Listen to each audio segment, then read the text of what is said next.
119, versículo 1 en adelante, ayer hablamos del 33 en adelante, y te comentaba que este salmo es un salmo muy especial. ¿Por qué es especial? Porque es un salmo que, algunos le atribuyen a David, que fue escrito por David, otros no tienen certeza, pero quiera quien fuera el autor, sabemos que fue inspirado por Dios Espíritu Santo. Pero todos los eruditos de la Biblia coinciden en algo. Coinciden en decir que este no fue un salmo que se escribió de un día para el otro, no fue un salmo que fue inspirado sobre una circunstancia, no fue un salmo que fue inspirado sobre un hecho concreto, como vemos, por ejemplo, cuando el salmista habla, fui rodeado por mis enemigos, habla de un hecho concreto, ¿no? O cuando él habla de su propio pecado, un hecho concreto. Dice que este salmo en realidad fue escrito en un lapso muy largo de tiempo y con mucha delicadeza, con mucho oído a la voz del Espíritu Santo. Y es un salmo que está marcado, está como armado por estrofas. Son 22 estrofas de 8 versículos cada uno.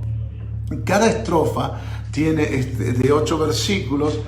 Contiene una letra del alfabeto hebreo. Por ejemplo, los primeros versículos del 1 al 8 están bajo la letra Aleph, que es la letra A, y los segundos versículos, la segunda porción bajo la letra B. Entonces, de la A a la Z, entre comillas, hebrea, del alfabeto hebreo, vos tenés ahí todos los este salmo, y escrito de tal manera que habla de una intensidad, no por el amor a la letra, sino por vivir la palabra. Vos tenés que tener en cuenta que para el pueblo de Dios, para los hebreos, aún hasta el día de hoy, la Torá, la Biblia, es considerada tan sagrada que ellos usan, los ortodoxos, como un lápiz, ¿no? Como una especie así de un punterito, donde no tocan el libro, sino lo van leyendo y la consideran realmente la voz de Dios para ellos, ¿no?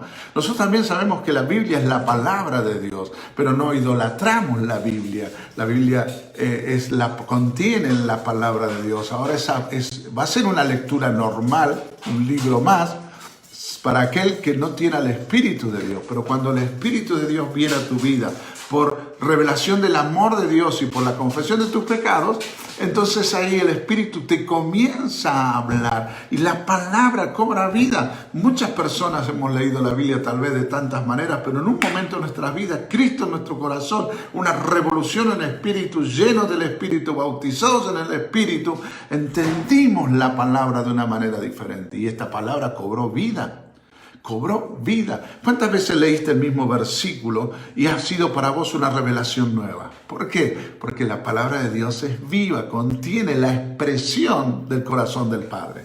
Entonces, parados allí, vamos a leer el Salmo, los primeros versículos, y dice el Salmo 119 en el versículo 1 en adelante. Felices los íntegros, los que siguen las enseñanzas del Señor. Felices los que obedecen sus leyes y lo buscan con todo el corazón. No negocian con el mal y andan solo en los caminos del Señor. Nos has ordenado que cumplamos cuidadosamente tus mandamientos. Oh, cuánto deseo que mis acciones sean un vivo reflejo de tus decretos. Entonces no tendré vergüenza cuando compare mi vida con tus mandatos. A medida que aprendo tus justas ordenanzas, te daré las gracias viviendo como debo hacerlo. Obedeceré tus decretos. Por favor, no te des por vencido conmigo. Me encantan estos 8 primeros versículos. En primer lugar, porque contiene, como te decía los otros días, esta clave para ser feliz. La clave para ser feliz es conocer a Dios, y conocer a Dios a través de la palabra, a través de la experiencia de la oración, de la comunión de los santos, de la adoración en intimidad, pero también en comunión en la casa del Padre.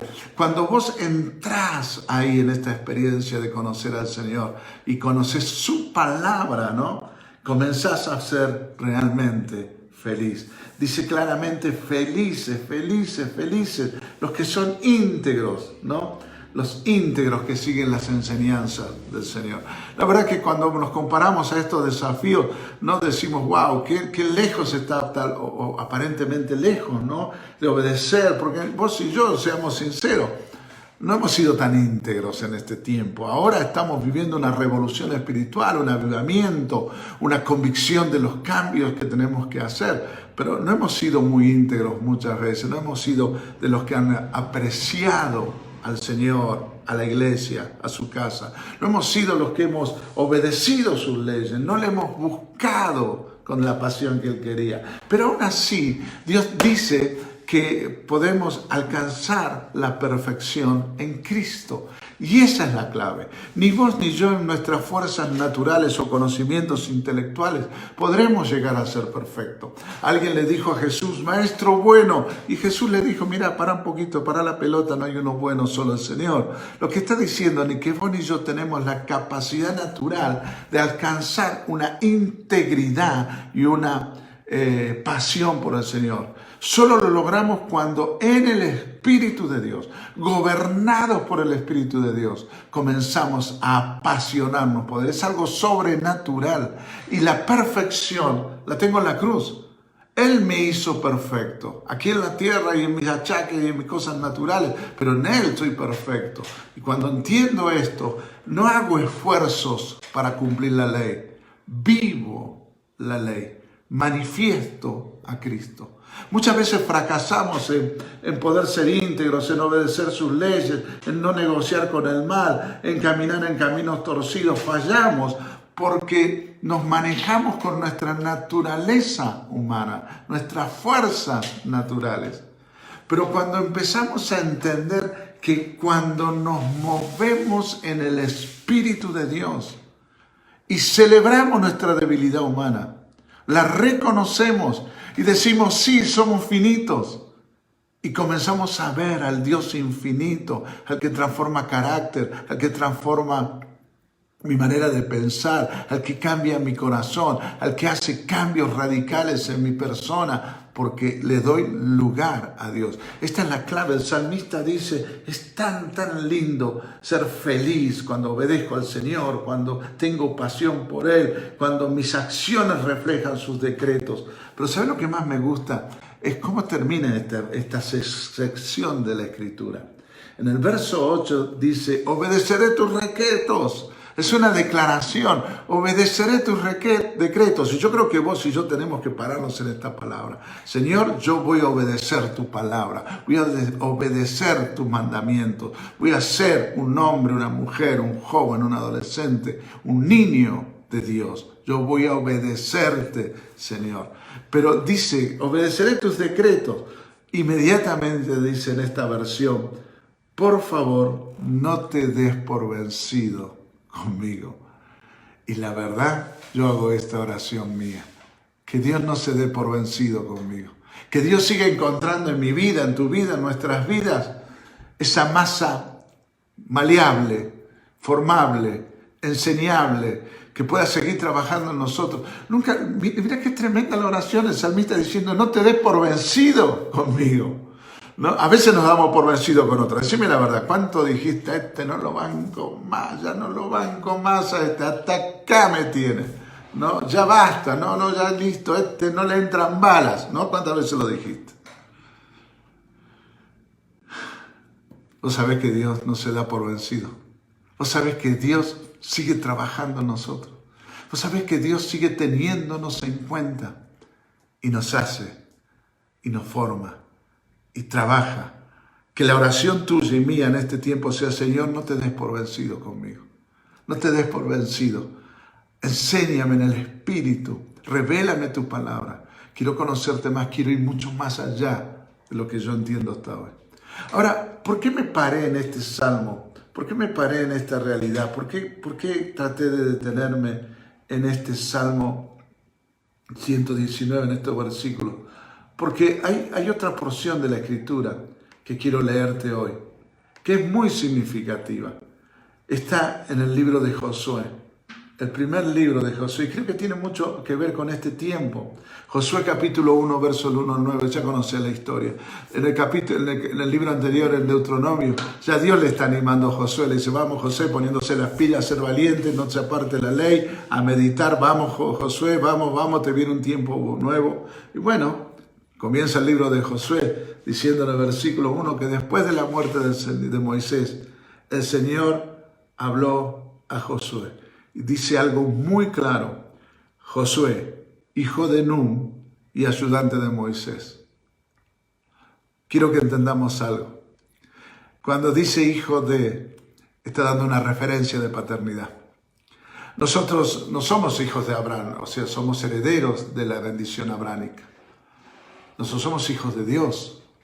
Pero hay una paternidad que el Padre nos revela y somos hijos por revelación del amor de Cristo en la cruz. Pero también es importante entender la paternidad a nivel horizontal, a un nivel de discipulado, a un nivel de caminar con otros, a un nivel de caminar bajo cobertura espiritual. Hijo de Nun, hijo de, una referencia. Cuando Dios encuentra hijos, a esos hijos Dios llama, y Dios te está llamando a vos en este tiempo. Algo está por hacer con tu vida, ¿no? Y el Salmo 119 es muy claro porque ya vas a ver lo que le dice a Josué. Y le dice no solo hijo de Nun, sino le dice ayudante de Moisés. Este es un tiempo, ha sido un tiempo desde que comenzó esta cuarentena para atrás, donde la iglesia, la gente peleaba por una posición. Todos querían ser el número uno, el dueño del micrófono, el dueño de la unción, el dueño de la palabra, el dueño. Ya ese tiempo acabó. Hoy es el tiempo de los que ayudan, de los que sirven, de los que caminan sirviendo a Dios en primer lugar y haciendo que otros sean relevantes, por lo menos es lo que entiendo en este tiempo. Entonces Josué, hijo de Nun, paternidad, discipulado, herencia, legado, ayudante, siervo, que trabajaba, que estaba buscando amar a Dios a través de otros. Y Dios le dice, mi siervo Moisés ha muerto. Una etapa acabó, eso es lo que está diciendo. Por lo tanto, ha llegado el momento en que guíes a mi pueblo, a los israelitas, a cruzar el río Jordán y entrar a la tierra que le doy. ¿No? Una etapa, Moisés murió una etapa se concluyó. Ya acabó una etapa, el mundo es diferente, lo que viene es mucho mejor. Y no estoy hablando en cuanto a que no haya problemas. Lo que viene es mucho mejor porque el Señor está en nuestras vidas, porque el Espíritu mora en nosotros. Lo que viene es mucho mejor porque vos y yo estamos amando la palabra, buscando al Señor. Y le dice, te prometo lo que te prometí a Moisés, donde quiera que pongan los pies los israelitas, estarán pisando la tierra que les he dado. Dios te está preparando, te está llamando para algo que cuando lo puedas activar, cuando esto comience, tenés que entender, bendita cuarentena, está siendo formado por Dios. Y cuando salgamos a la conquista que Dios te va a dar, a lo nuevo que Dios te va a dar, el Señor estará allí, presente. Y el verso 4 le dice, te daré de tal lugar a tal lugar una vasta tierra, la tierra prometida. Nadie podrá hacerte frente mientras viva. Y esto es una verdad. Lo que Dios está haciendo en vos ahora, que ames y nos está llevando a esta profundidad con la palabra, a buscar la palabra, es porque Dios quiere darte una herencia, Dios quiere darte una promesa, Dios quiere darte una tierra prometida, Dios quiere darte un sueño, Dios quiere hacerlo realidad. Tenés que prepararte ahora, porque si no lo vamos a perder como hicimos antes. Entonces esta etapa acabó, una nueva etapa, Dios te llama, te promete cosas y dice en esto, ¿no? Claramente dice, nadie podrá hacerte frente, yo estaré contigo. Y dice, no te fallaré ni te abandonaré. Y en el verso 6 dice, sé fuerte y valiente, porque tú serás quien guía a este pueblo para que tome la posesión de toda la tierra que juré a sus antepasados. Verso 7, nuevamente, sé fuerte y muy valiente, ten cuidado de obedecer todas las instrucciones que Moisés te dio. No te desvíes de derecha ni a la derecha ni a la izquierda. Entonces te irá bien en todo lo que hagas. Verso 8. Estudia constantemente el libro de la instrucción. Medita en él de día y de noche para asegurarte en obedecer todo lo que está allí escrito. Solamente así prosperarás y te irá bien en todo lo que hagas. Verso 9. Mi mandato es, dice Dios a Josué, sé fuerte y valiente, no tengas miedo ni te desanimes, porque el Señor tu Dios está contigo donde quiera que vayas. ¿Te das cuenta cómo se liga una palabra con otra? ¿Te das cuenta cómo se está ligando la palabra del Señor en cuanto a esta necesidad de movernos a un nivel de conocimiento de la palabra de Dios tan profundo que podamos conocer más al Dios de la palabra? ¿Te das cuenta que una etapa terminó? Nosotros estamos viviendo la experiencia de Josué. Una etapa terminó. Una etapa terminó en la vida de la humanidad, en la vida de la iglesia, en tu vida espiritual. Y estás por entrar a poseer una tierra diferente. Estás por entrar a poseer una experiencia diferente. Un nivel espiritual diferente. Eso que vas a poseer, Dios te dice, te llamo, te estoy diciendo que no te voy a fallar, que no te voy a abandonar. Decirle que está a tu lado, Dios no te va a fallar, Dios no te va a abandonar. Dios está allí para no fallarte, para no abandonarte, pero hay un mandato. Él dice que estemos atentos a sus instrucciones escritas en el libro, la Biblia. Estés atento, que no nos apartemos ni a derecha ni a izquierda, que meditemos en esto y que seamos fuertes y valientes. Ahora, es interesante, imagínate, para un poquito, pensá esto. Moisés murió, ahí estaba el pueblo delante del Jordán. Josué un poco triste, había partido su discipulador, aquel que le dio un legado. Dios ya le viene hablando hace rato, no es que Josué comienza a hablar, venía hablando ya antes con Josué. Y de pronto el mismo Dios se aparece y le dice, una etapa terminó, yo te llamo para que conquistes algo, te llamo para que tu familia sea diferente, te llamo para que tu matrimonio sea diferente, te llamo para que tu vida personal sea diferente. Vas a cruzar ese río, ese lugar, y ahora yo te pido una cosa, sé valiente, mantén la palabra, esforzate, come la palabra, conoce la palabra, porque mi palabra no se va a apartar de tu boca, de tu mente, de tu corazón, y de esa manera todo lo que hagas serás prosperado. ¿Ves si es un palabrón? Yo, Josué, escucho eso, ¿sabe qué? Me levanto, me bailo un cuartetazo cristiano, lleno del Señor, ahí empiezo a celebrar y salgo corriendo y me trago mar, piedra, todo, porque Dios me habló. Pero fíjate que no, que Josué estuvo en estos 8 versículos que hemos leído muy rápido, en realidad es un tiempo. Ahí está Josué, en medio de una crisis. Dios le habla y Dios está desafiándolo a algo nuevo, algo diferente, poderoso, lleno del Señor. Y de pronto Dios le tiene que decir muchas veces, varias veces, sé valiente, esfuérzate, no te apartes de la palabra. ¿Por qué? ¿Por qué Dios le tiene que decir esto a Josué? ¿Por qué Josué tiene que recibir nuevamente la reiteración de que no se aparte de la palabra? Como Dios te está diciéndonos ahora, no nos apartemos de la palabra, porque lo que viene es grande para nuestras vidas, pero no nos tenemos que apartar. Tenemos que afirmarnos más en el Señor. ¿Por qué esto es grande? ¿Sabes por qué? Porque a Josué le quedaba una gran tarea. ¿Sabes cuántos reyes habían en la tierra prometida, los cuales Josué tenía que hacerle frente? ¿A cuántos reyes Josué le tuvo que hacerle ponerle el pecho? ¿Cuántos eran los que te le llevaría a la conquista? Había 31 reyes, reinos, pueblos diseminados en toda la tierra que Dios le había dado. Las promesas de Dios requieren valentía, esfuerzo y conocimiento de la palabra para conquistarlas. Las promesas de Dios requieren valentía, esfuerzo y conocimiento de la palabra para conquistarlas. Por eso Dios le dijo, esfuérzate y valiente y vas a prosperar, pero mi palabra en primer lugar. Por eso el salmista dice, feliz aquel que sabe que la palabra está ahí y la puede vivir y no se avergüenza de obedecer la palabra. Y dice, no, Señor, no te olvides de mí, no dejes de trabajar conmigo. Y yo lo veo a Josué tal vez diciendo lo mismo. Señor, yo tomo tu promesa, pero no dejes de trabajar conmigo. Me voy a aferrar a tu palabra, quiero prosperar en todo lo que hago, quiero moverme en lo que hago. Pero para eso, Señor, yo necesito, Señor, caminar en tu palabra. Eran 31 reyes lo que tenía por delante. Lo que le esperaba eran las montañas, los desiertos, las batallas, un futuro de gloria, una promesa cumplida, pero un esfuerzo y una valentía. ¿Cuál era la herramienta poderosa de Josué? ¿Era su ejército? No, eran esclavos que llevaban 40 años caminando en el desierto. No era una generación de incrédulos, tuvo que morir. ¿Qué era su herramienta? ¿Cuál era su arma más poderosa? Su arma más poderosa era la palabra de Dios, espada de doble filo. En la armadura de Dios, la palabra es la única herramienta ofensiva porque nos habla el Señor cuando nos tenemos que vestir de su armadura. La palabra de Dios, la espada que es la palabra de Dios. Las montañas eran desconocidas. Josué no sabía lo que pasaba. Tenía recuerdos de cuando fue 40 años atrás, pero ahí estaba. Y claro, se revistió de su palabra y conquistó la tierra. La pregunta es, ¿cuántas montañas y cuántos reyes tenés que conquistar ahora? ¿Cuál es tu montaña para conquistar? ¿Cuál es el rey que está tomando autoridad sobre esa promesa y esa tierra que Dios tiene para tu vida?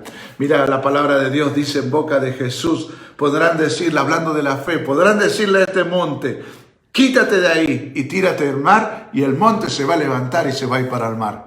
Porque la fe viene por el oír la palabra y la palabra de Dios. Ese es el secreto. Por eso estamos meditando en el Salmo 119. Por eso estamos pensando firmemente en esta verdad bíblica de caminar en un salmo como el Salmo 119. Felices los que conocen tus enseñanzas, los que obedecen tus leyes, los que te buscan de todo corazón, los que no negocian el mal, los que andan en tus caminos, los que cumplen cuidadosamente tus mandamientos. Deseo que mi vida sea un reflejo de tus decretos. Dice, y a medida que aprendo tus enseñanzas, te daré gracia viviendo como debo vivir. Obedeceré tus decretos, por favor no te des por vencido conmigo, dice el salmista en el verso 8 del Salmo 119. Pero ahí está Josué recibiendo esta indicación, que no se aparte la palabra. Vamos a caminar en la palabra, vamos a creer la palabra, la vamos a orar, la vamos a activar. Por eso me encanta decirme, yo me paro sobre una palabra. No me paro en mis conocimientos escriturales o en mi capacidad humana. Me paro en su palabra, que Él dice que yo seré prosperado en todo. Te lo vuelvo a leer. Sé fuerte, no te desanimes, porque Dios está contigo donde quiera que vayas. Donde estés, cuando vayas al súper, a la verdulería, cuando tengas que salir a hacer un trámite, el Señor va a ir con vos y Dios te va a prosperar. Si es verdad que la palabra es la espada que vos estás teniendo en tu mano. Es la palabra, la espada que Dios está viendo en tu mano. Me gusta ver un programa de televisión, algunos tal vez lo han visto, bueno, tal vez se llama Desafío sobre Fuego, Desafío de Fuego. Un grupo de herreros que hacen armas artesanales, ¿no? Y me gustan los jueces, ¿no? Siempre los jueces de estos programas reality son bastante malotes, ¿no? Pero me gusta porque ellos evalúan del arma que hacen los herreros, el peso, el equilibrio, el filo, y que no tenga algunos detalles. Yo veo a uno y digo, wow, qué pedazo de espada que se mandó este vago de un pedazo de fierro. Pero claro, ellos lo miran y ven los detalles, las posibles figuras. Y cuando son probadas esas armas hechas por los guerreros en el programa, algunas se quiebran en la prueba, otras pierden el filo, otras terminan todas melladas, ¿no? ¿Y qué quiero decir? Nuestras armas naturales para la conquista de las promesas de Dios no nos van a hacer prosperar. Pero la espada de Dios, su palabra, no se mella, no pierde filo, no se quiebra, porque es su palabra de Dios. Y las promesas que Dios tiene para tu vida van a activarse cuando camines en su palabra. Este tiempo de preparación es para la conquista. La conquista ya es, solo depende de vos que te prepares en conocer su palabra. Padre, gracias por tu palabra en este tiempo, gracias por la explicación que nos has dado, que tu Espíritu nos siga revelando más y más, y Señor, que podamos seguir entendiendo la necesidad de conocerte y conocerte a través de la palabra. Gracias, Señor, en tu nombre. Amén y amén.